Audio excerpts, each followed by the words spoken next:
မင်္ဂလာပါစီးတီးဘက်အင်တာမီကျိုးဆောင်ကုမ္ပဏီမှာပြန်လဲကြိုဆိုလိုက်ပါတယ်ခင်ဗျာဒီနေ့ကတော့စိုက်ထားတဲ့ပင်လေးတွေပောက်တဲ့နေ့လို့ပဲပြောရမယ်ခင်ဗျာ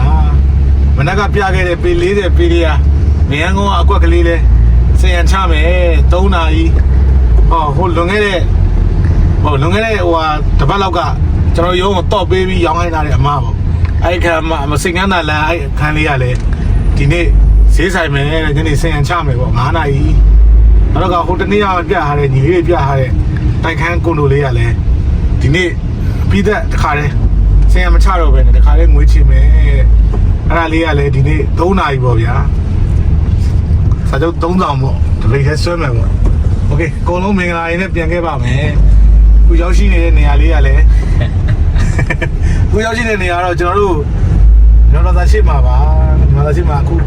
တိုက်ခန်းစာချုပ်တချို့ညီမလေးကိုကော်ဖီတောက်နေတာဟုတ်ပြီတို့ခွဲထားကဲဒီနေ့ပွဲဖြစ်တဲ့ညီလေးတွေပါဈေးတစ်ခါလေးပြပြီးတစ်ခါလေးဈေးကြီးလာတဲ့ညီလေးဟိုနောက်ကမင်းသမီးကြောလေးကတော့တစ်ခါလေးစင်ရတစ်ခါလေးဈေးပါညှိလာခဲ့တာတစ်ခါလေးပြတစ်ခါလေးဈေးကြီးပြီးတော့စာချုပ်ပေးလိုက်ပေးပါကိုကြီးဆိုတော့သွားတော့မှာပါโอเคကဲဆက်ချီကမယ်အဲ့တော့လမ်း40လားလမ်း40ဘက်ကိုတက်မယ်ကျေးဇူးလားနော်โอเคပါအားလုံးကျေးဇူးတင်ပါတယ်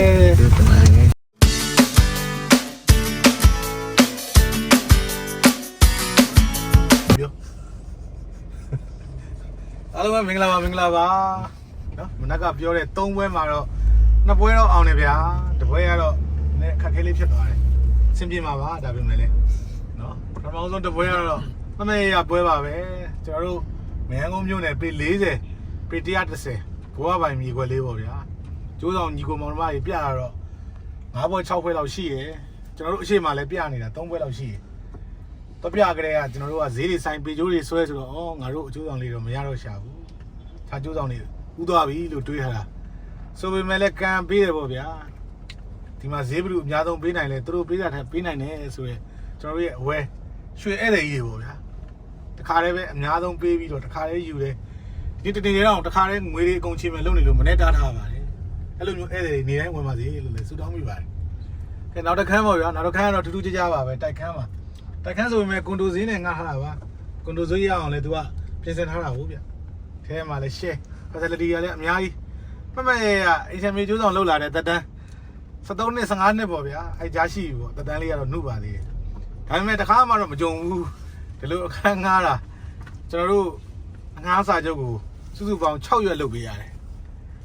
ဘယ်လောက်ထိအောင်အင်ရှင်ကစစ်ဆက်လဲဆိုတော့ကျွန်တော်စိတ်မဆိုးပါဘူးဒါအတွေ့အကြုံတစ်ခုပါပဲစစ်ဆက်လဲဆိုတော့ကျွန်တော်တို့ကြမ်းခင်းမှာ